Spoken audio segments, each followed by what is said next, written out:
بسم الله الرحمن الرحيم قل إن كنتم تحبون الله فاتبعوني يحببكم الله ويغفر لكم ذنوبكم والله غفور رحيم.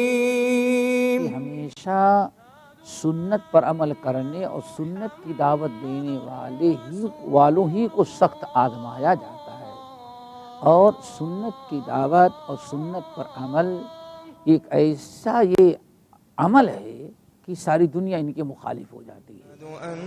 شرح السنة تأليف إمام أهل السنة والجماعة في عصره أبي محمد الحسن بن علي بن خلف البربهاري. الحمد لله الذي هدانا للإسلام ومن علينا به وأخرجنا في خير أمة. اعلموا أن الإسلام هو السنة والسنة هي الإسلام. أشهد أن محمد رسول الله.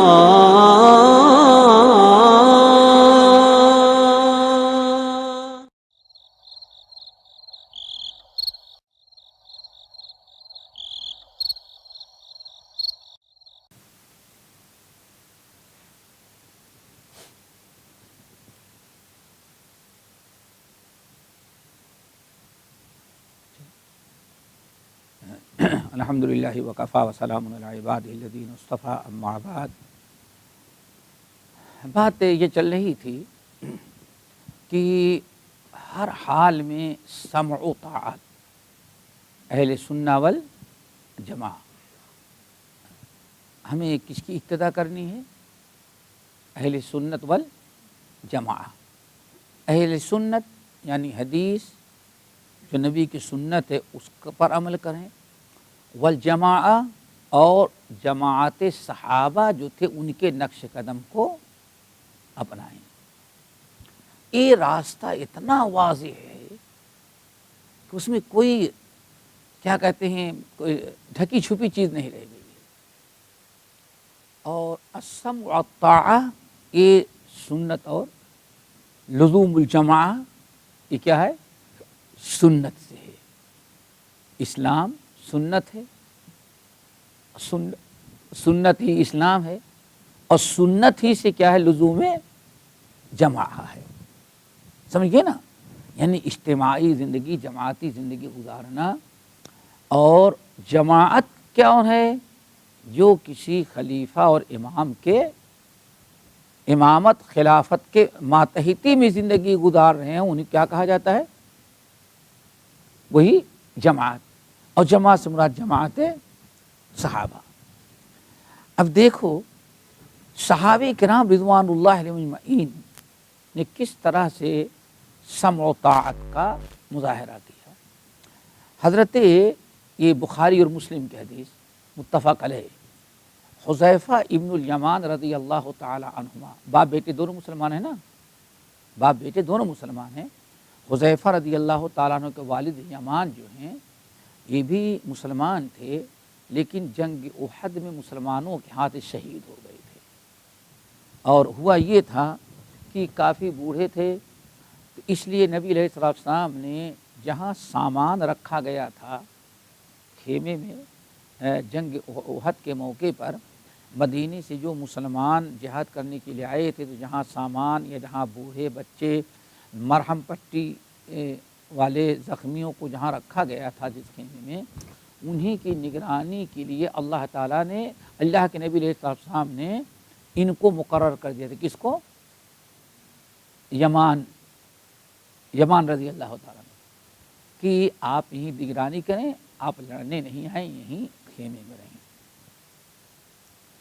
اور سارے مسلمان یہی سمجھتے تھے کہ ہمارے یمان کہاں ہے، ان کی ڈیوٹی لگی ہے، وہ اس میں ہوں گے سامان کے پاس. لیکن جب کفار مکہ سے جنگ شروع ہوئی، اور جنگ میں کفار مکہ پہلے تو شکست کھا گئے، پھر مسلمان اپنا اسلحہ رکھ کر کے ادھر ادھر مال غنیمت اکٹھا کرنا، یہ کرنا، دوسری چیزوں مشغول ہو گئے. مکے والوں نے پھر دوبارہ پیچھے سے حملہ کر دیا موقع پا کر کے. اس میں مسلمان سب منتشر ہو گئے. جب یہ دوبارہ جنگ شروع ہوئی تو اس میں حذیفہ ابن یمان رضی اللہ تعالیٰ عنہ بھی لپیٹ میں آ گیا، چاہے مشرکوں نے ان پر حملہ کیا ہو، وہ مقابلہ کرنے کے لیے میدان میں آئے۔ بہرحال حضرت حذیفہ رضی اللہ تعالیٰ عنہ کہتے ہیں میری نگاہ پڑی کہ میرے والد کو چند مسلمان، ہمارے والد مقابلہ کر رہے ہیں اور چند مسلمانوں نے گھیرے میں لے رکھا ہے، اور مسلمانوں کی تلوار ہمارے والد کے سر پر، ہمارے والد کے بدن پر پڑ رہی ہے۔ کہتے ہیں میں بہت دور تھا، بہت زور سے چلایا، مسلمانوں میرے والد ہیں، میرے والد یمان ہیں، لیکن وہ ایسی حالت تھی کہ مسلمان ہماری آواز سن نہ سکے، اور مسلمان اس وقت دم لیے جب ان کی جان نکل گئی۔ کہا ہمارے وہاں پہنچنے کے پہلے والد صاحب ختم ہو چکے تھے۔ مسلمانوں نے کیا سمجھا، یہ ہمارے جو یمان ہے وہ کہاں ہے؟ خیمے میں، یہ کافروں کا کوئی ممبر ہے، اور مقابلے میں اسی میں مسلمانوں کے ہاتھوں یہ شہید کر دیے گئے تھے۔ اس لیے یہ باپ بیٹے دونوں مسلمان، حذیفہ ابن الیمان رضی اللہ تعالی عنہما۔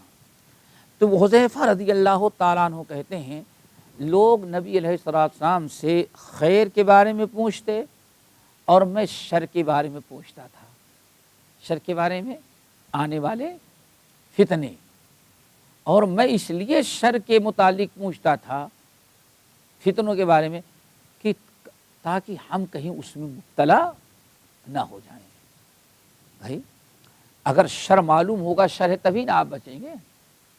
اگر معلوم ہو کہ ہاں یہ جو گلدستہ ہے اس میں بم رکھا ہوا ہے، تو کبھی گلدستہ نہیں آپ کو قبول کریں گے، اور جن بیچاروں نے نہیں سمجھا اڑ گئے وہ، ہاں تو آپ کو اگر شر معلوم ہوگا تو تب آپ شر سے بچیں گے۔ اسی لیے کہتے ہیں کہ میں سارے لوگ خیر کے بارے میں پوچھتے کتنا ثواب ہوگا، یہ کرے تو کتنا ثواب ہوگا، لیکن میں شر کے بارے میں پوچھتا تھا، فتنوں کے بارے میں۔ مقصد ہمارا یہ تھا کہ تاکہ میں کہیں غلطی سے کسی شر کے اندر شر میں واقع نہ ہو جاؤں۔ تو کہتے ہیں ایک مرتبہ میں نے نبی علیہ السلام سے کہا، اب ذرا غور سے حدیث سنیں اور پھر ان کا اندازہ لگائیں کہ صحابہ کا منہج، صحابہ کا طریقہ کیا تھا۔ کہتے ہیں یا رسول اللہ انا کنا فی جاہلیت و شر، یا رسول اللہ ہم تو جاہلیت میں تھے اور کس میں تھے؟ شر میں۔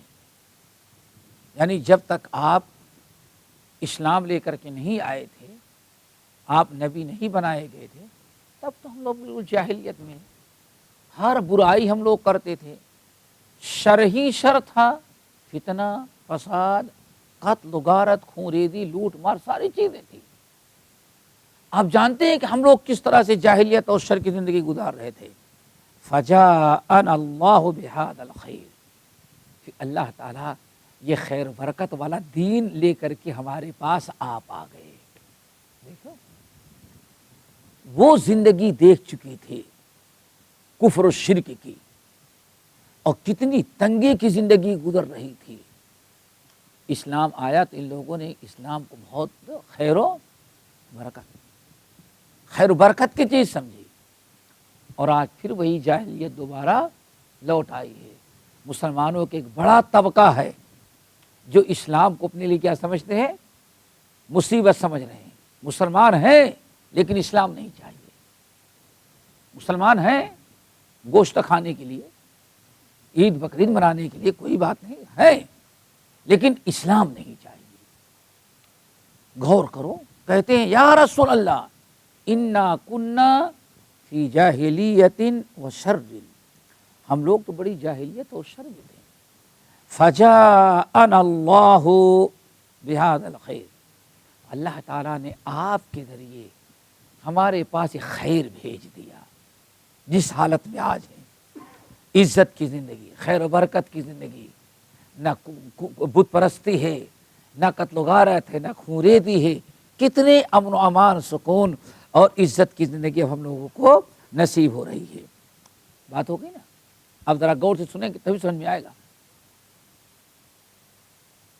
فہل بعد ھذا الخیر من شر، اللہ اکبر، کیا کہتے ہیں حذیفہ بن یمان؟ سب لوگ خیر کے بارے میں پوچھتے، ثواب والی چیز، اور میں اللہ کے رسول سے کیا پوچھتا تھا؟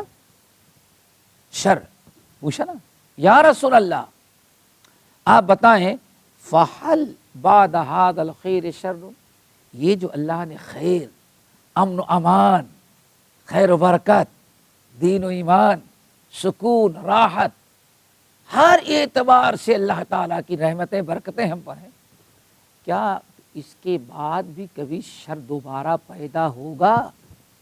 شر سے مراد وہی جاہلیت میں جو بد امنی، قتل و غارت، خوریزی، عزت اور عفت محفوظ نہ رہے، یہ شر ہے۔ یا رسول اللہ فحل بعد هذا الخیر شر، کیا اس خیر کے بعد، ابھی جس حالت میں ہم ہیں، پھر دوبارہ برا زمانہ آئے گا، شر آئے گا؟ اللہ کے رسول نے فرمایا نعم۔ آگے بات سمجھے کیا فرمایا؟ نعم، ہاں آئے گا۔ پتہ چل گیا ہر وقت یکساں حالات نہیں رہے، شر میں تھے، خیر آیا، اور اس خیر کے بعد پھر کیا ہوگا؟ شر آئے گا۔ اچھا ٹھیک ہے، اچھا وَهَلْ بَعْدَ ذَلِكَ الشَّرِّ خَيْرٌ، اچھا اب دوبارہ جو شر آئے گا تو کیا اس شر کے بعد بھی خیر آئے گا؟ اللہ کے رسول نے فرمایا نعم آئے گا۔ بھولے گا تو نہیں، خوب غور سے سننے میں کہ تبھی حدیث سمجھ میں آئے گی۔ پہلے کیا پوچھا؟ یا رسول اللہ ہم لوگ برائی پریشانیوں میں تھے، خوریزی، قتل و غارت، بدامنی میں، بت پرستی، شرک اور کفر، اللہ نے آپ کے ذریعے ہمارے یہاں کیا بھیج دیا؟ خیر۔ ٹھیک ہے نا؟ اب سوال، پہلا سوال، حل بعد هذا الخیر شر، کیا اس خیر کے بعد پھر شر آئے گا؟ حالات بدل جائیں گے؟ آپ نے فرمایا نعم۔ ٹھیک ہے نا؟ یہ پہلا سوال تھا۔ اب دوسرا سوال، اچھا فحل بعد الشر خیر، اچھا یہ دوبارہ جو شر آ جائے گا تو کیا پھر دوبارہ خیر کا زمانہ آئے گا کہ ختم؟ قیامت تک شر ہی شر رہے گا؟ آئی بات سمجھ میں نا؟ تو اللہ رسول نے کیا فرمایا؟ نعم، ہاں ہاں اس کے بعد بھی خیر آئے گا، لیکن وفیہ دخ، اللہ اکبر، وفیہ دخن، لیکن جیسے ابھی خیر آیا ہے، خیر کے بعد شر ہوگا، پھر شر کے بعد جو خیر آئے گا ایسا نہیں ہوگا جیسے آج تم کو خیر ملا ہوا ہے۔ بڑی زبردست حدیث ہے یہ، حذیفہ ابن الیمان رضی اللہ تعالیٰ عنہ۔ دوبارہ شر ہوگا، شر کے بعد پھر خیر آئے گا، لیکن فیہ دخن، لیکن اس میں دخن ہوگا۔ خیر تو آئے گا لیکن ہوگا کیا؟ دخن۔ اللہ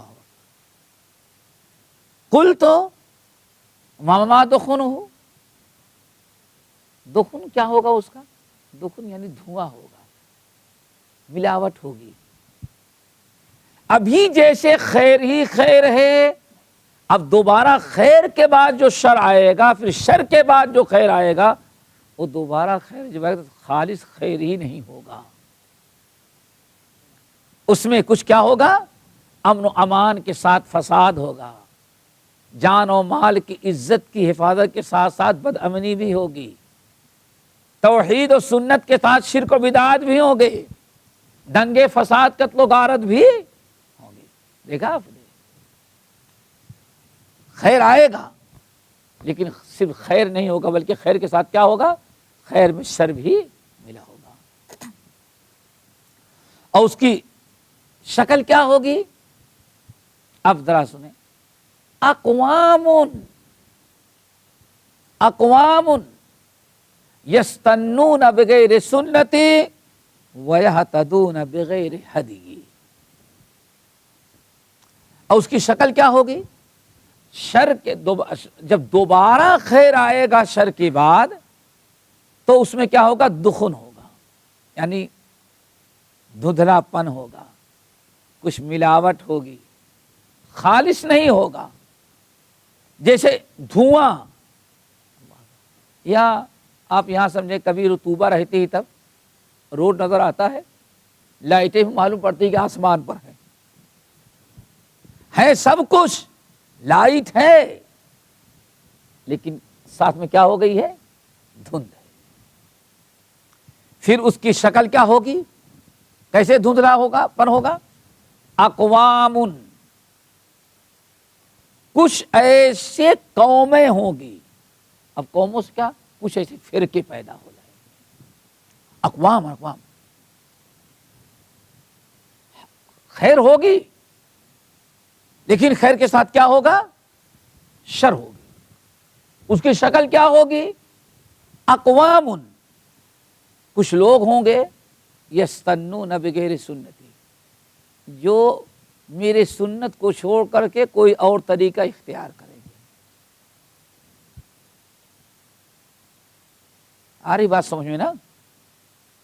دیکھو، نبی علیہ السلام کے سچے نبی ہونے کی ایک بہت بڑی دلیل یہ بھی ہے، آپ نے صحیح حدیثوں کے اندر جو کچھ آپ کا فرمان موجود ہے اس کو انسان اپنی آنکھوں سے دیکھ لے رہا ہے۔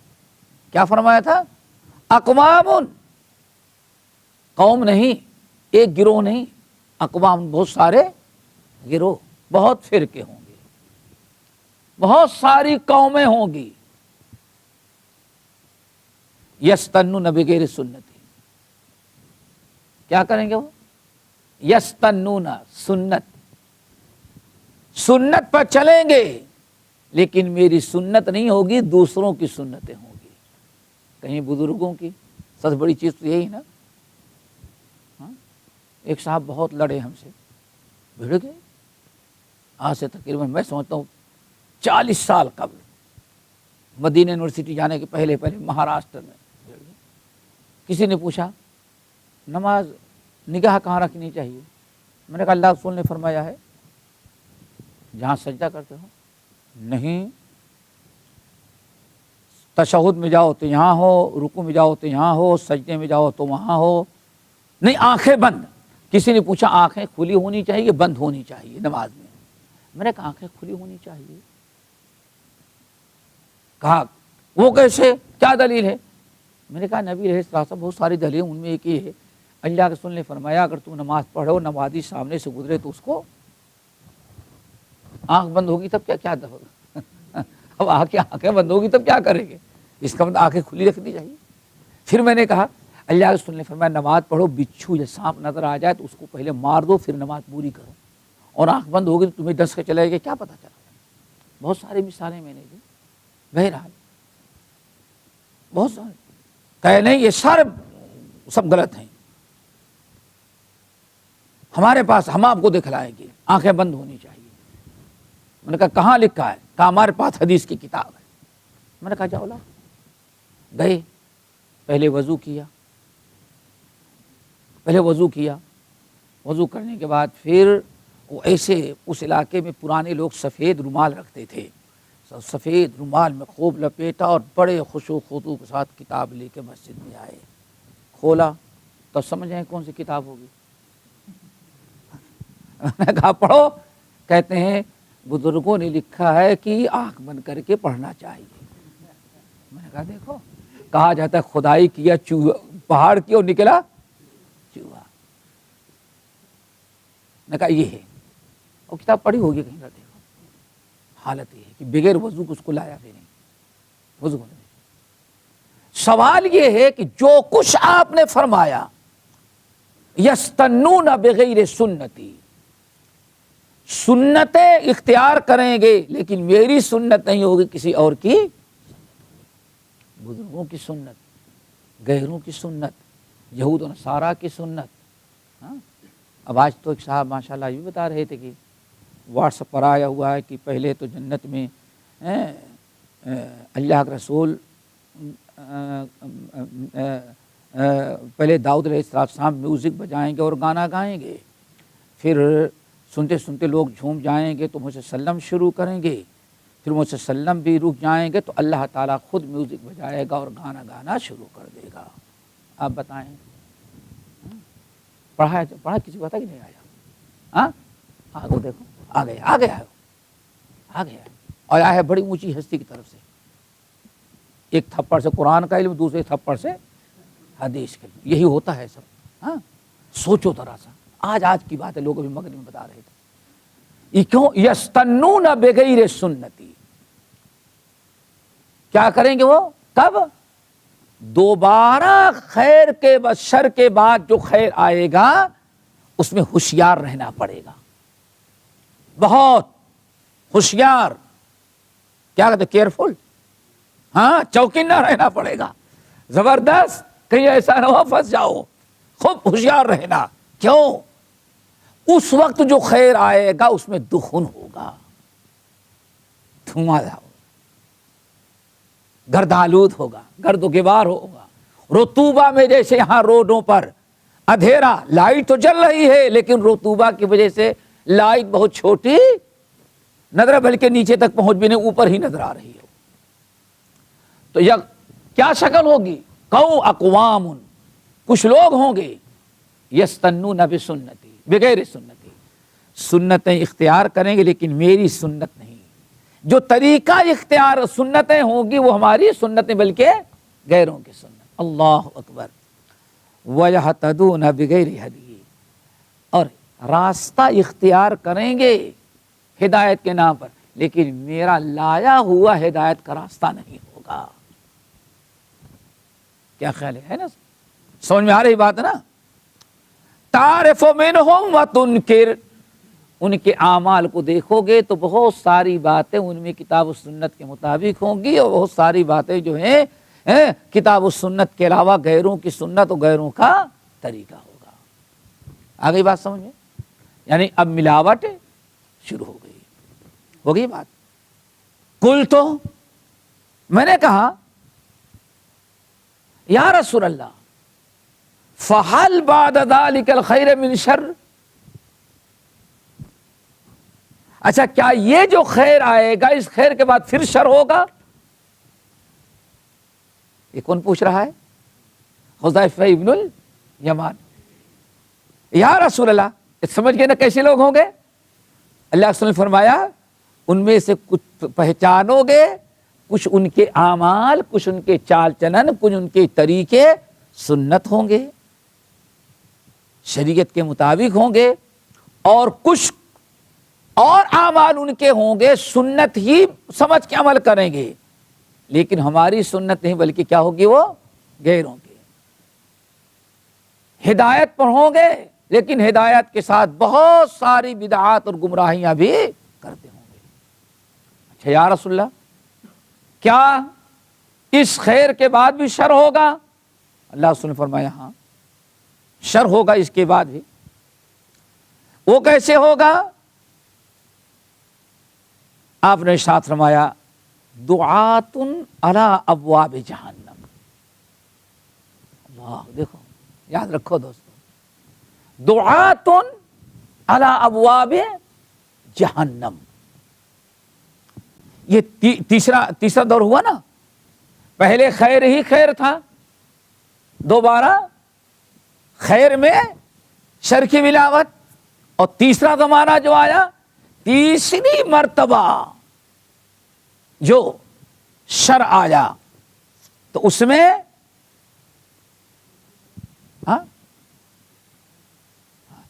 تیسری مرتبہ جو شر آیا اس کے بعد کیا ہوگا؟ آپ نے فرمایا دعات علی ابواب جہنم، جہنم کے دروازے پر کھڑے ہو کر کے لوگوں کو جہنم کی طرف بلانے والے ہوں گے. اور یہ کون ہوں گے؟ سب دعات ہوں گے، دائی. اللہ اکبر. اور سورہ قصص کے اندر کھولیں گے تو اللہ رب العالمین نے اور واضح کر دیا ہے کہ یہ کون سے لوگ ہیں، کہ یہ وہ ہیں دعوت دینے والے جو لوگوں کو بلا کر کے کہاں لے جا رہے ہیں؟ جہنم کے. دعاتن علی ابواب جہنم، کھڑے ہوں گے جہنم کے دروازے سے مراد یعنی ایسے اعمال، ایسی بدعات، ایسے کفریہ شرکیہ طریقے کی طرف بلاتے ہوں گے کہ جو ان کی دعوت کو قبول کر لیا اس سیدھے کہاں ڈھکیل دیا گیا؟ جہنم۔ آپ نے فرمایا من اجابہم، جس نے ان کی دعوت کو قبول کیا، قذفوہ فیہا، تو اس کو جہنم میں ڈھکیل دیا انہوں نے۔ قلت، میں نے کہا، کس نے؟ حذیفہ ابن الیمان رضی اللہ تعالیٰ عنہ، یا رسول اللہ فما تأمرنی ان ادرکنی ذالک۔ اب ذرا دیکھو کتنی پیاری بات مصنف نے کہا، سنت ہی اسلام ہے، اسلام ہی کیا ہے؟ سنت ہے، اور سنت سے کیا؟ لزوم الجماع ہے، جماعت کا ساتھ دینا، جماعت کے طریقے پر چلنا، اور جماعت بغیر امام اور خلیفہ کے نہیں ہوتی۔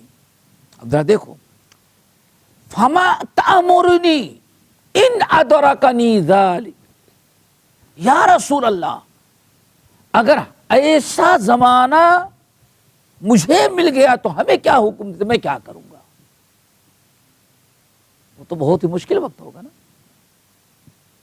یا رسول اللہ اگر میں زندہ رہا اور ایسا زمانہ دنیا میں آ گیا تو میں کیا کروں گا؟ آپ کیا ہم کو حکم دیتے ہیں، میں کیا کروں؟ آپ نے ارشاد فرمایا تلزم اللہ، تلزم جماعت المسلمین و امامہم۔ تو اس وقت اللہ اکبر، دیکھا آپ نے کتنے فتنے کا زمانہ ہے؟ میرا خیال ہے ابھی جو زمانہ ہے اس سے بھی برا زمانہ ہوگا۔ غور کرو، ابھی جس زمانے میں آپ ہیں، اگر ایک دعوت دینے والا جہنم کی طرف بلا رہا ہے تو اسی وقت دسیوں اس کی تردید کرنے والے بھی موجود ہیں، نہیں موجود ہیں۔ ہاں، اگر ایک کہیں بیٹھ رہا ہے تو اسی ممبر سے کوئی اس کی تردید بھی کر رہا ہے۔ ابھی وہ جو حالت بیان کی گئے وہ زمانہ ابھی ہمارے سامنے تو نہیں، الحمدللہ۔ اس سے بھی گیا گزرا زمانہ ہوگا۔ پھر اللہ کے رسول فرماتے ہیں اے حذیفہ تم کیا کہہ رہے ہو؟ اگر ایسا زمانہ تم مل جائے، ایسے زمانے میں تم گرفتار ہو جاؤ تو کیا کرو گے؟ بلا یا رسول اللہ۔ آپ نے فرمایا جب ایسا وقت آ جائے، ایسا فساد پھیل جائے، اتنا برا زمانہ آ جائے تو دو کام کرنا۔ نمبر ایک، تلزم جماعت المسلمین، جو جماعت المسلمین ہوگی انہی سے کیا کرنا؟ چپک جانا، انہی سے چمٹے رہنا، انہی سے جڑے رہنا۔ نمبر دو، وَإِمَامَهُمْ، اور ان کا جو خلیفہ اور امام ہوگا اس کا ساتھ دینا۔ کیا مطلب نتیجہ نکلا؟ یعنی اتنا برا زمانہ ہوگا جب بھی کوئی ایسا گروہ ضرور ہوگا جو ایک خلیفہ اور ایک امام کے ساتھ لوگ جس سے جڑے ہوئے ہوں گے۔ ایسا زمانہ آ جائے تو فسادیوں کا ساتھ نہیں دینا بلکہ کس کا ساتھ دینا؟ جو مسلمانوں، جو صاحب اقتدار، جو مسلمانوں کا امام، مطلب کیا ہے؟ مسلمانوں کا امام ہوگا، مسلمانوں کی جماعت ہوگی، ایک امیر کے جھنڈے تلے زندگی گزارتے ہوں گے، اور اس میں لوگ کچھ پیدا ہو جائیں گے، اقوام، ایک دو نہیں 50 گروہ، 50 پارٹیاں پیدا ہو جائیں گی۔ یہی پارٹیاں کہتے ہیں نا آج کل جماعت کو، 50 پارٹیاں پیدا ہو جائیں گی، اور ان میں سے ہر ایک کہاں کھڑا ہو کے بلاتا ہوگا لوگوں کو؟ جہنم کی طرف۔ تو اللہ کے رسول نے فرمایا ایسے فتنے فساد اور ایسے مشکل وقت میں تم کو کیا کرنا ہے؟ کس کے ساتھ رہنا؟ جو پہلے سے مسلمانوں کا منتخب مسلمانوں کا مقرر کردہ امیر چلا رہا تھا، اور جو اس کی جماعت ماننے والی اور سم و طاعت کے ساتھ جو جماعت چلی آ رہی تھی، تم انہی کے ساتھ شامل ہو جانا، کسی کا ساتھ نہیں دینا۔ اب آ گئی بات سمجھ میں کہ ایسے نازک وقت میں بھی نبی علیہ السلام نے کس کے ساتھ رہنے کا حکم دیا؟ چلو آگے ذرا سنو۔ کل تو میں نے کہا بہت سوال کرتے تھے نا، لیکن سارا سوال کس کے بارے میں؟ فتنہ شر کے بارے میں۔ کل تو میں نے کہا فَإِن لَّمْ يَكُن لَّهُمْ جَمَاعَةٌ وَلَا امام، یا رسول اللہ اچھا ٹھیک ہے، اگر امام ہے اور جماعت المسلمین ہے تو ان کے ساتھ تو مل جائیں گے۔ کہیں وہ مسکرا رہے ہیں، جماعت المسلمین کراچی والی نہیں، وہ تو پورے بلا جماعت امیر کے ہیں، سمجھ گئے نا، سمجھ گئے نا؟ اللہ اکبر۔ جماعت المسلمین سے مراد یہاں کیا ہے؟ جو امام وقت سے بیعت کیے ہوئے، جو اس کی سم و طاعت کے ساتھ گزار رہے تھے زندگی، لیکن بہت سارے لوگوں نے مخالفت کر کے الگ الگ پارٹیاں بنائی تھی، فتنے فساد اور لوگوں کو جہنم کی طرف بلا رہے تھے، ان کا ساتھ نہ دینا، بلکہ اسی امام اور امام کے ساتھ جو جماعت المسلمین ہوگی ان سے جڑے رہنا۔ یا رسول اللہ اگر ایسا زمانہ ہو کہ نہ مسلمانوں کی جماعت ہو، نہ جماعت المسلمین ہو، نہ ان کا امام، پھر کیا کریں؟ ان لوگوں کی فکر تھی کہ ہم شر میں واقع نہ ہو جائیں۔ ہمارے پاس کہاں اتنی فرصت ہے؟ یا رسول اللہ فَإِن لَّمْ يَكُن لَّهُمْ جَمَاعَةٌ وَلَا امام، اگر امام اور جماعت نہ ہو تب کیا کریں ہم؟ اللہ اکبر۔ ابھی بھی رسول اللہ صلی اللہ علیہ وسلم نے حکومت کے خلاف، امام کے خلاف جتنی پارٹیاں اکٹھا ہوئی تھیں، اللہ رسول نے ان میں ایسے نازک وقت میں بھی کسی پارٹی میں شامل ہونے کی اجازت نہیں دی۔ چیز آئے کہ ہوگا ہندوستان کے ادھر آخر علاقے میں بغداد جوڑا جا رہا خلیفہ پیدا ہوا ہے، ہوگا پاکستان کے بالکل ادھر خواب ہو گیا، بشارات آ گئی، خلیفہ بغداد میں پیدا ہو گیا ہے، چلے جا رہے ہیں۔ سوچو ذرا سا کس قدر اسلام نے ہمیں امن و امان کو برقرار رکھنے کی تعلیم دی۔ فرمایا اگر تمہیں ایسا زمانہ ملے کہ پارٹی بندیاں ہی بندیاں، فسادی ہی فسادی ہیں، کوئی جماعت اور کوئی حاکم نہیں ہے، تو ایسا کرنا، اللہ اکبر، فَاعْتَزِلْ تِلْكَ الْفِرَقَ كُلَّهَا، جتنی پارٹیاں بنی ہوگی ہنگامہ کرنے والی، جلوس نکالنے والی، اور کیا کہتے ہیں، مظاہرہ کرنے والی، دھرنا دینے والی، اب تو مظاہرہ کا زمانہ ختم، اب تو کیا ہو گیا وہ دھرنا، اور دھرنا کے بعد بھی ڈانس کرانے کے لیے لڑکیاں اکٹھا کی جائے۔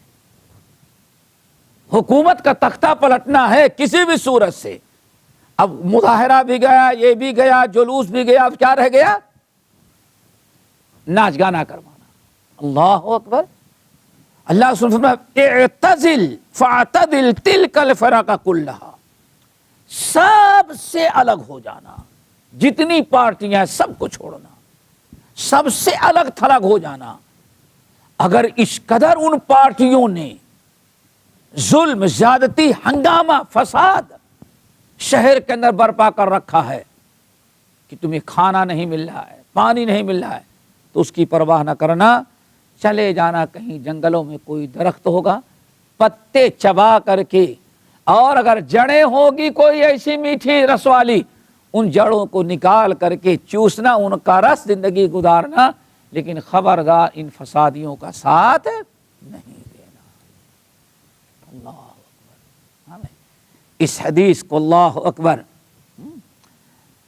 اسی حدیث میں کہا جاتا ہے، طبرانی کی روایت میں اتنا اضافہ اور ہے، اللہ رسول نے فرمایا فَإِن رَأَيْتَ لِلَّهِ خَلِيفَةً، اگر کوئی قوم نے کوئی خلیفہ مقرر کر رکھا ہے، اس سے لگے رہنا۔ وَإِن ضَرَبَ ظَهْرَكَ، اگر تمہارے پیٹھ پر ڈنڈے بھی مارے تو صبر کر لینا، لیکن پتھر مار کر کے خبردار اس کے مقابلے پر نہیں اترنا، ورنہ کچھ اور منظر سامنے آ جائے گا۔ اگر خلیفہ بھی نہ ہو تو فہرو، کیا کرنا وہاں سے، فالحربو، حربو، تو فوراً وہاں سے نکل جانا، بھگ جانا۔ یہ اصل میں حدیث ہے، اور حدیث بھی کس کی ہے، بخاری اور مسلم کی۔ اللہ اکبر۔ اور اسی پر تقریباً صحابہ نے عمل کیا۔ کتنے فساد ہوئے؟ صحابہ کرام کی ایک بڑی جماعت جو تھی، فتنے میں شامل ہونے کے بجائے انہوں نے کیا کیا، خاموشی اختیار کی۔ آج بھی ضرورت ہے کہ ہم اس چیز کو سمجھیں اور حالات کو اپنے علم کے مطابق یا علم والوں سے پوچھ کر کے اس پر غور و فکر کریں۔ یہ تو سنت ہے، سنت سمجھ میں آ گئے نا، یہ سنت ہے۔ اب سنت کے علاوہ کیا ہے؟ یہ تو سنت رسول اور سنت صحابہ ہے، اہل سنت والجماعت کا طریقہ رہا، لیکن کچھ لوگ اس کے برخلاف اٹھے۔ سب سے پہلی بدعت جو ایجاد ہوئی کس کی؟ خوارج کی۔ کن کی؟ خوارج کی۔ انہوں نے سب سے پہلے صحابہ سے اپنا اعتماد اٹھا لیا، صحابہ پر تنقید کرتے ہوئے انہوں نے صحابہ کو کافر قرار دے کر کے ایک نیا فرقہ قائم کر لیا، جن کو کیا کہا گیا؟ خوارج، جنہوں نے کبھی نہ عیسائی سے لڑائی کی، نہ یہودیوں سے کیا، نہ ہندوؤں سے کیا ہے تو سب سے پہلی لڑائی حضرت علی رضی اللہ تعالی عنہ سے کیا ہے، حضرت عائشہ رضی اللہ تعالی عنہ سے کیا ہے۔ انہوں نے سب سے پہلے کافر کا ہونے کا فتویٰ جو لگائے علی رضی اللہ تعالی عنہ ان کے ساتھیوں پر، جو بھی ان کا ساتھ نہ دے اس کو انہوں نے کیا کہا؟ کافر کرا دیا۔ اور سب سے پہلا گروہ جس نے خلیفہ کے خلاف، حکومت کے خلاف مظاہرہ اور انقلاب لانے کے لیے قدم اٹھایا، کھڑا ہوا، وہ عبداللہ ابن سبا یہودی تھا۔ اہل عراق، اہل شام، اہل مصر کو تیار کیا، اور اس نے اب آپ ذرا بتائیں، آپ تو کہیں گے کہ نہیں ہونا چاہیے، ہم یہ پوچھتے ہیں وہ اس نے جو انقلاب لایا کس کو ہٹانا چاہا؟ کیا دنیا کا کوئی مسلمان یہ بھی کہہ سکتا ہے کہ واقعی عثمان بن عفان کے اندر کوئی خامی تھی، بڑی کوتاہیاں تھی؟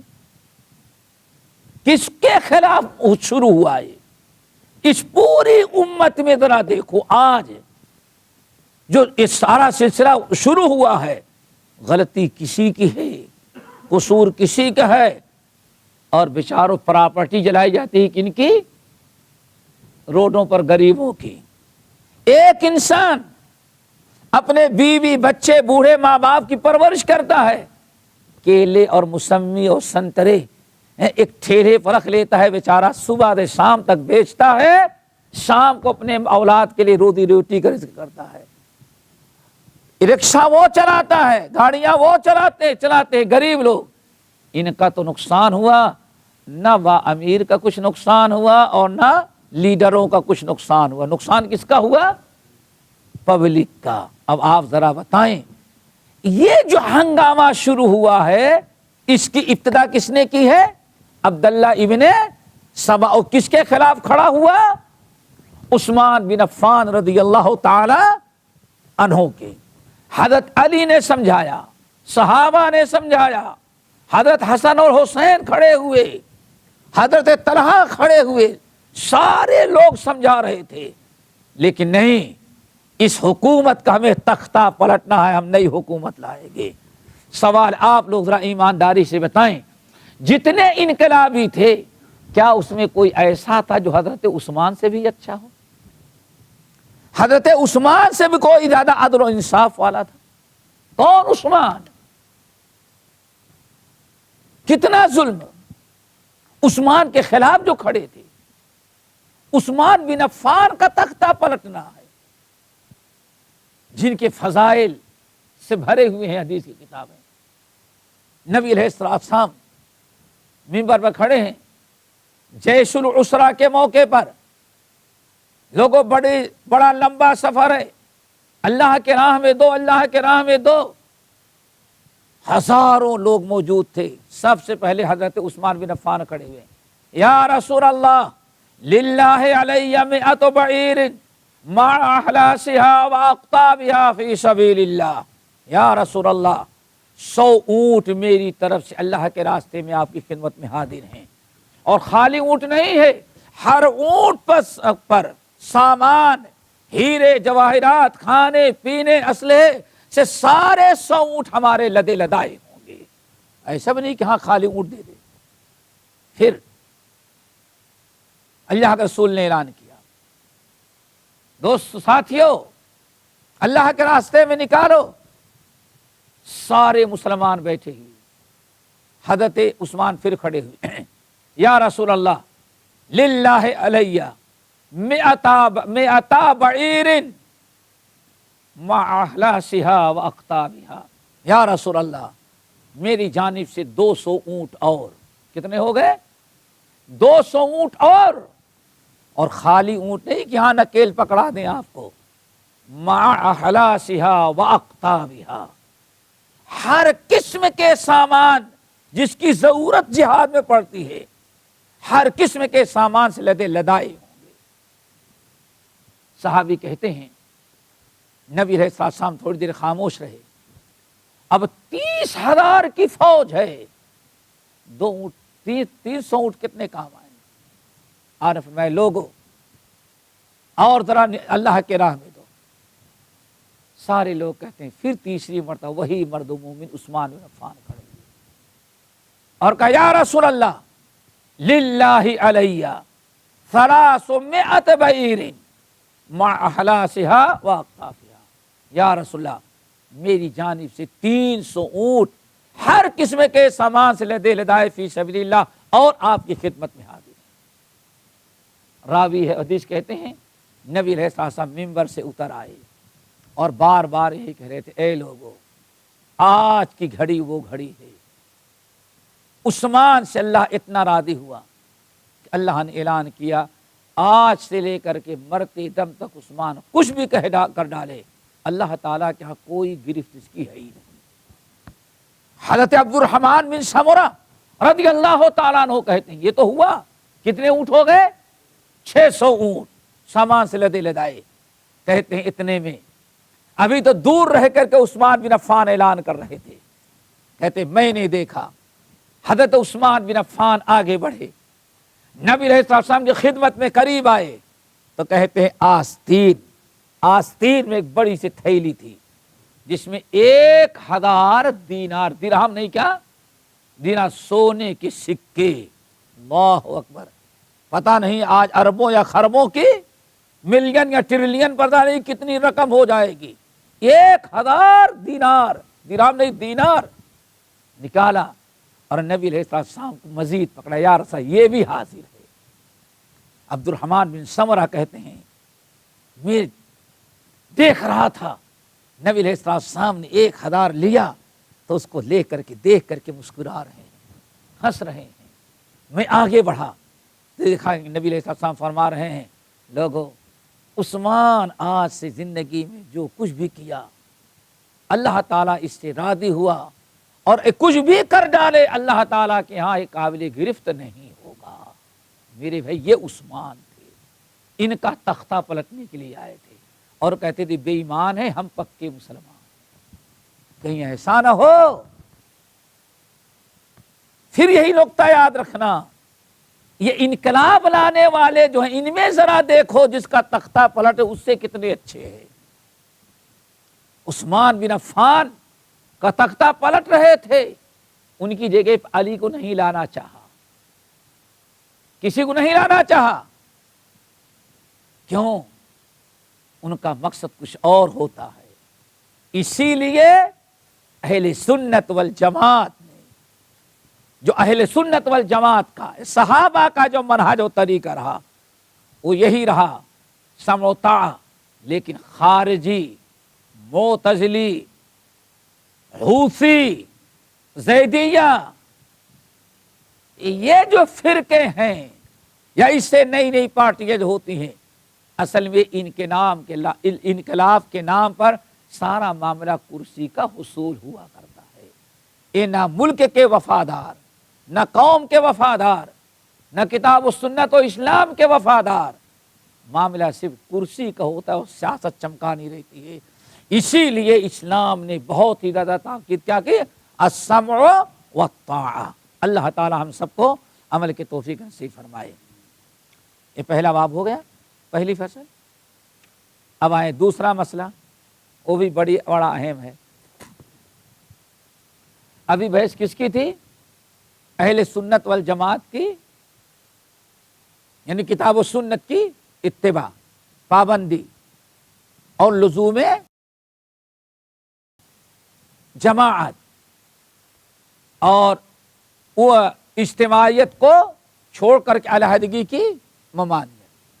اب آئیں بڑی پیاری چیز، والاساس الذی تبنی علیہ الجماعت، اور یہ منہج سلف، اللہ اکبر، منہج سلف، منہج جو ہے، سلف جو ہیں، ان کی بنیاد اور اساس جو ہے اس جماعت کو کون ہے؟ ہم اصحاب محمد صلی اللہ علیہ وسلم، ان کے پیشوا، ان کے قدوہ، اور ان کا منہج جو ہوتا ہے وہ کہاں سے لیا جاتا ہے؟ اصحاب رسول محمد صلی اللہ علیہ وسلم۔ کیوں؟ وہم اہل السنت والجماعہ، یہی اہل سنت والجماعت ہے۔ پتہ یہ چل گیا، اس منہج کی پابندی کرنے والے نہ تو دلی سے نکلے ہیں، نہ تو انگریز نے نکالا ہے۔ ایسے لوگوں کو انگریز کیا کرے گا؟ نکال کر کے مصیبت مول لے گا اپنے لیے۔ ہاں، انگریز تو نہیں، مصیبت مول لے گا۔ اللہ اکبر، یہ کہاں سے نکلے ہیں، کہاں سے چلی ہے جماعت؟ اصحاب رسول صلی اللہ علیہ وسلم۔ فمن لم یأخذ عنہم، اور جو دین ان سے نہیں سیکھے گا، ان کا منہج نہیں اپنائے گا، ان کا طور طریقہ نہیں اختیار کرے گا،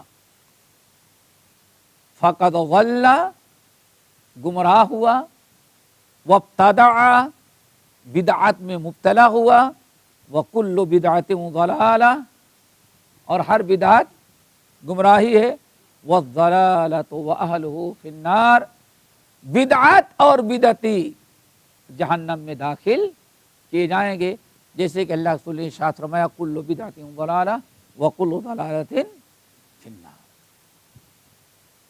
مصنف رحمۃ اللہ علیہ امام بربہاری یہ بتانا چاہتے ہیں کہ سلف کا جو منہج ہے وہ منہج کہاں سے چلا ہے؟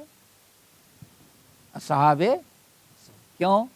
اس کائنات میں رسول اللہ صلی اللہ علیہ وسلم نے جن لوگوں کو اپنے سامنے بیٹھا کر کے اپنے سے تعلیم و تربیت دی تھی، اپنے سے تزکیہ کیا، اپنے سے ان کو پڑھایا، تیار کیا، وہ ایک ہی جماعت کا، جماعت صحابہ، جماعت صحابہ۔ قرآن نازل ہوا جن کے زمانے میں، جن لوگوں نے قرآن کو نازل ہوتے ہوئے دیکھا، جبرائیل کو آتے ہوئے دیکھا، نبی کو قرآن پڑھاتے ہوئے وہی دیتے ہوئے دیکھا، وہ جماعت صحابہ ہے۔ اسی لیے عبداللہ بن مسعود رضی اللہ تعالی عنہ بڑی پیاری بات کہتے ہیں کہ اللہ تعالیٰ نے جب دنیا بنانا چاہا تو فنظر الی قلوب العباد، قیامت تک آنے والے جتنے انسان تھے سب کے اللہ تعالیٰ نے سب کے دلوں کو دیکھا، اور دلوں کو دیکھنے کے بعد سب سے اعلیٰ درجے کے جو دل تھے اللہ تعالیٰ نے ان کو نبوت اور رسالت کے لیے منتخب کیا۔ بابا آدم سے لے کر کے محمد صلی اللہ علیہ وسلم تک جتنے نبی آنے والے تھے سب کو اللہ نے اسی وقت فیصلہ کر لیا، ہاں اسی کا دل اتنا صاف ستھرا اعلیٰ درجے کا ہے، امانت دار، کہ یہی نبی بنانے کے لائق ہے۔ اللہ تعالیٰ نے سب کو منتخب کیا۔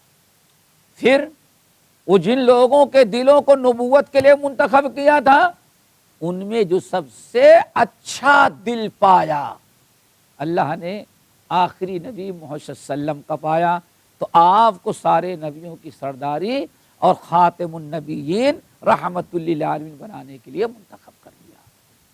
پھر اس کے بعد اللہ تعالیٰ نے قیامت تک آنے والے لوگوں کے دلوں پر نگاہ ڈالی۔ سب سے اچھے دل انبیاء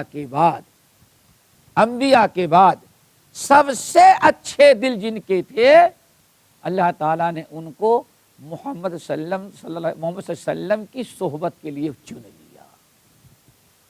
اسی سے اندازہ لگایا جا سکتا ہے کہ صحابہ کا کتنا اونچا مقام اور مرتبہ ہے۔ جتنے سب سے اعلیٰ درجے کے دل انبیاء کے بعد تھے، ان تمام انسانوں کو اللہ تعالیٰ نے نبی کی صحبت کے لیے منتخب کیا۔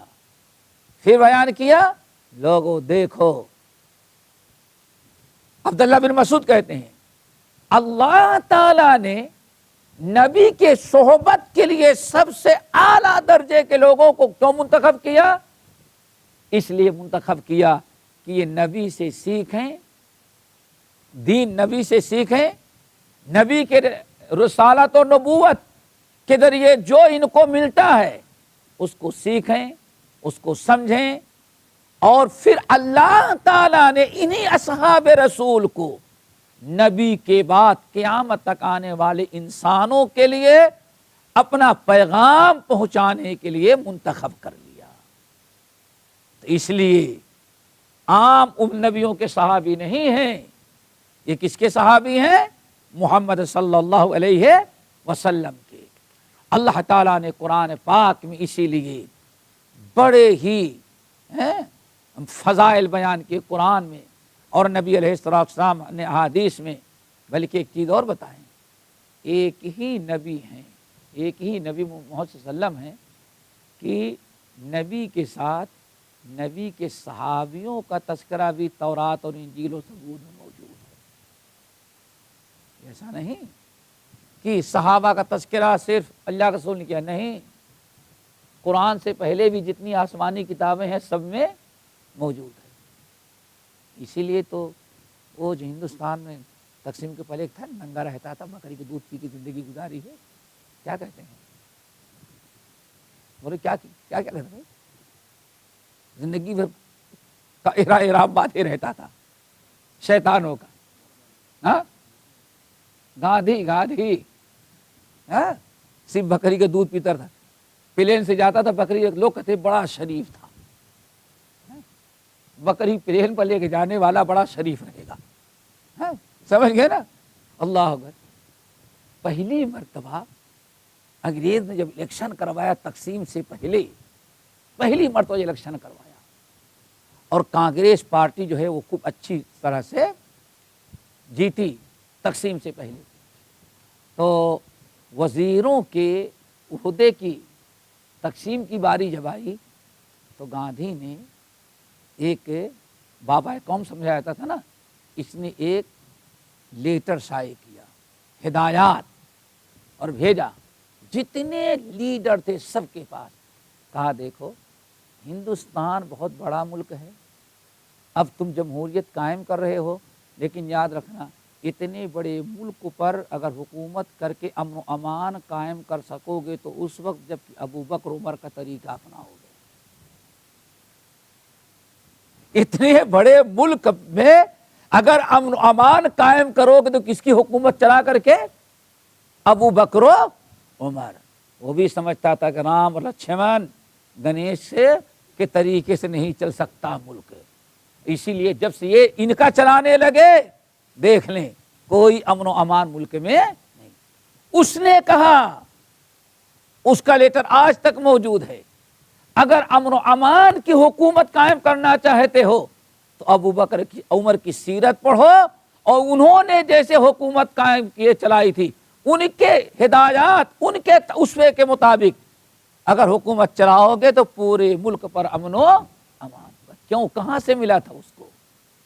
محمد الرسول اللہ، محمد الرسول اللہ والذین معہ اشداء علی الکفار رحماء بینہم تراہم رکعا سجدا یبتغون فضلا من اللہ ورضوانا سیماہم فی وجوہہم من اثر السجود. آگے ذالک مثلہم فی التوراۃ. دیکھا آپ نے یہ محمد صلی اللہ علیہ وسلم کے ساتھیوں کی یہ مثال تورات میں بیان کی گئی ہے کہ آخری نبی جو ہوں گے ان کے جو ساتھی ہوں گے ان کا یہ کردار ہوگا. رحماء بینہم، آپس میں الفت و محبت کرنے والے، آپس میں ایک دوسرے پر مہربان ہوں گے. اشداء علی الکفار، کفر و شرک کا مقابلہ آیا تو لوہا بن جائیں گے، بڑے سخت ہوں گے. اور کیا؟ نماز رمضان میں پڑھیں گے. کیا؟ تراہم رکعا سجدا، جب بھی دیکھو گے رکوع اور سجدے میں ہوں گے، نماز کی پابندی. یہ صحابہ کی سیرت.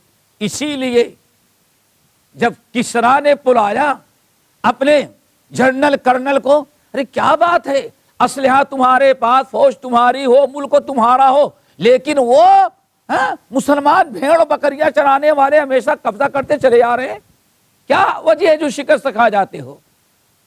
تو کہا کہ سب کچھ ہمارے پاس ہے، لیکن ان کے پاس ایک چیز میں نے دیکھی، وہ کسی کے پاس نہیں. کہا کیا ہے؟ اللہ اکبر. دو جملے میں یہ مسلمان مجاہد، مسلمان سپاہی ہے، مسلمان فوجی یہ ہے، اور آج اس کا دور ہے. یہ ہونا چاہیے. سمجھ گئے نا؟ مسلم فوجیوں کا وہاں معاملہ کیا ہے؟ کسریٰ نے پوچھا کیا بات ہے، کیا کرتے ہیں؟ کہا ہم باللیل رہبان و بالنہار فرسان. وہ دن میں کے مجاہد ہیں اور رات کے تہجد گزار ہیں. دن بھر ہم سے لڑتے ہیں اور رات بھر سوتے نہیں، رات میں اٹھ کر کے تہجد کی نماز ہی پڑھنے والے. دیکھا تراہم رکعا سجدا یبتغون فضلا من اللہ ورضوانا. سارا فضل و کرم کس سے مانگتے رہتے ہیں؟ اللہ. نعرہ حیدری، مولا علی. مولا علی اپنے کو نہ بچا سکے، ہماری فوج ان کا نعرہ لگائے اور پھر بھی کہے ہم کامیاب ہو گئے. یبتغون فضلا من اللہ ورضوانا سیماہم فی وجوہہم من اثر السجود. سجدہ کرتے کرتے ان کی پیشانیوں پر گھٹے پڑے ہوں گے. اللہ نے فرمایا ذالک مثلہم فی التوراۃ. تورات میں تو صحابہ کا یہ مقام بیان ہے، اصحاب رسول کا. اب ذرا بتاؤ ان سے بھی بہتر جماعت کوئی ہو سکتی ہے جن کا طریقہ ہم اختیار کریں، جن کے فضائل، جن کی عظمت اللہ رب العالمین نے تورات اور انجیل کے اندر بیان کیا ہو. تورات اور انجیل، زبور، انبیاء کے زبانی، غیروں کے زبانی، اور ساتھ ساتھ میں کیا؟ قرآن و حدیث میں. اس لیے اساس اور بنیاد اس منہج کے کون ہو گئے؟ اصحاب رسول. باقی انشاءاللہ اگلے ہفتے اقول قولی ھذا واستغفر اللہ من کل ذنب واتوب الیہ. أشهد أن محمد رسول الله.